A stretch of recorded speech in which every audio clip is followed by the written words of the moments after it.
Pelatihan Coding dan Kecerdasan Artifisial. Modul 2 Pengelolaan Data dan Penyusunan Instruksi. Kelas Bojonegoro 2, Kelompok 3. Teman-teman, selamat datang di pelatihan Coding dan Kecerdasan Artifisial bersama LPD PT Arkama Multi Solusindo.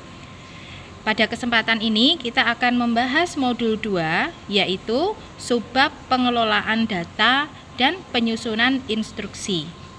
Nah, di dalam modul ini kita akan menerapkan cara berpikir komputasional dalam mengolah data sehingga kita nanti akan memperoleh keputusan yang efektif, efisien, dan optimal. Nah, langkah-langkah yang akan kami lakukan dengan berpikir komputasional ini, yang pertama adalah melakukan dekomposisi. Selanjutnya, kami akan melakukan pengenalan pola.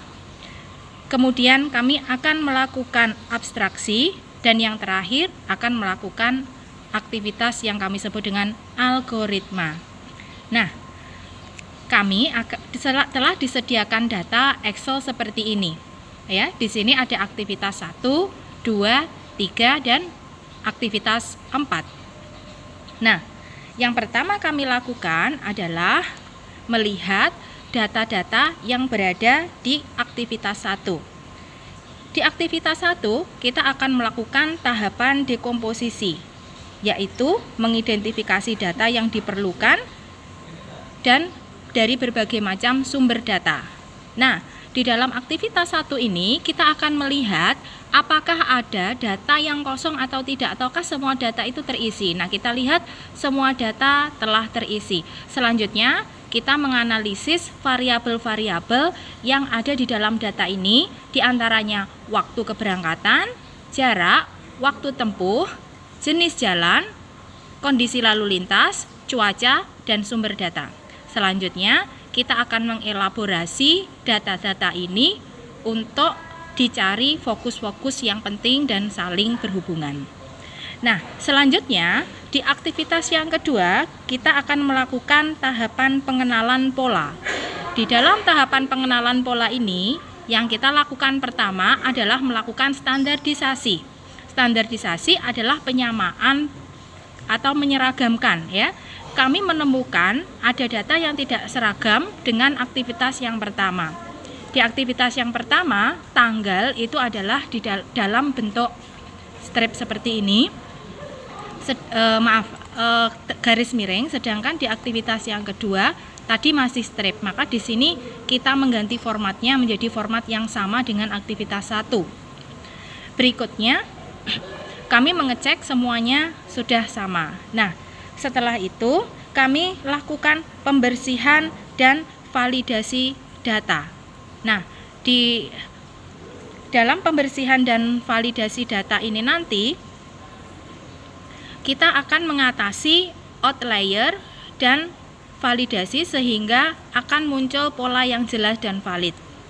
Nah, di sini di outlier ini nanti kita akan menemukan data yang kita gunakan dan yang tidak kita gunakan.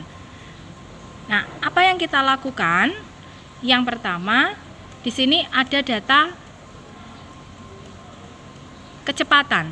Kecepatan kami peroleh dari jarak dibagi dengan waktu, kemudian kami jadikan di dalam satuan jam, sehingga diperoleh hasil sebagaimana yang ada di dalam layar.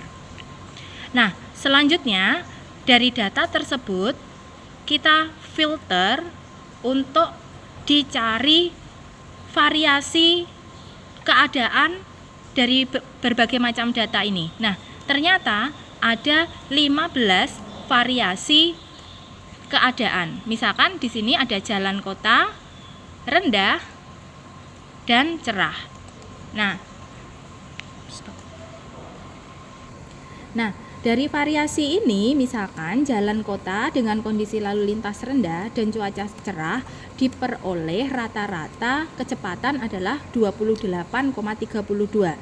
Dari sini kita akan mencari nilai deviasi atas dan deviasi bawah yang gunanya adalah untuk menentukan rentang. Apabila nilai kecepatannya itu berada di atas berada pada rentang deviasi atas dan deviasi bawah, maka kita nyatakan data tersebut adalah data yang valid. Sedangkan jika nilainya berada di atas deviasi atas atau di bawah deviasi bawah, maka data tersebut kami nyatakan tidak valid. Nah, bagaimana dengan hasilnya? Nah, berikut ini adalah hasilnya. Nah, kecepatan yang valid ada 26 data dan yang tidak valid adalah 4 data. Kecepatan yang tidak valid kami masukkan ke dalam outliner yang artinya itu adalah data yang menyimpang. Sehingga ada 4 data yang menyimpang pada nilai-nilai Excel yang ada pada file kami, sehingga dari 30 data kami kurangi 4 dan 26 data lah yang akan kami gunakan untuk diolah berikutnya. Nah, sekarang kita akan berlanjut ke aktivitas ketiga. Setelah kami menemukan 26 data yang valid, nah data inilah yang akan kami klasifikasikan dan dikelompokkan. Nah, di dalam aktivitas 3 ini ada pelabelan diantaranya rentang jarak, waktu perjalanan, hari kerja atau libur, jenis jalan, dan kondisi lalu lintas. Pada aktivitas 3 ini akan dibuat berbagai variabel turunan yang akan memperkaya analisis kami. Nah, dari aktivitas 3 kami memperoleh kategori jarak, itu ada jarak jauh, pendek, dan jarak menengah. Selanjutnya, untuk kategori waktu kami mendapatkan waktu siang, sore, dan malam. Jenis hari kami mendapatkan data ada hari kerja dan hari libur. Nah, dari situ kami menemukan waktu ideal untuk kecepatan di jalan tol, jalan raya, dan jalan kota dengan waktu ideal seperti ini.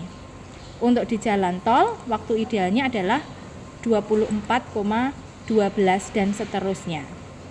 Nah, kemudian kami juga menghitung indeks hambatan yang kami peroleh dengan menghitung rasio waktu tempuh nyata. Nah, ini waktu tempuh nyata. Nah, waktu tempuh nyata dibagi dengan waktu tempuh ideal. Ini waktu tempuh ideal. Nah, kemudian hasilnya kami bagi, selanjutnya diperoleh data seperti ini. Nah, selanjutnya hasil dari aktivitas 3 kami gunakan untuk aktivitas berikutnya, yaitu aktivitas yang keempat adalah abstraksi, di mana pada kegiatan ini kami fokus pada data-data yang penting, di mana banyak variabel yang telah terbukti berpengaruh secara signifikan. Nah, di aktivitas 4 ini kami fokus pada data-data yang penting, yaitu yang pertama waktu tempuh rata-rata per kilometer, kemudian deviasi standar waktu tempuh, dan kecepatan rata-rata per kategori jalan. Nah, untuk waktu rata-rata per kilometer kami mendapatkan data pada aktivitas 3, kemudian kami olah di aktivitas 4 dengan hasil sebagai berikut ini.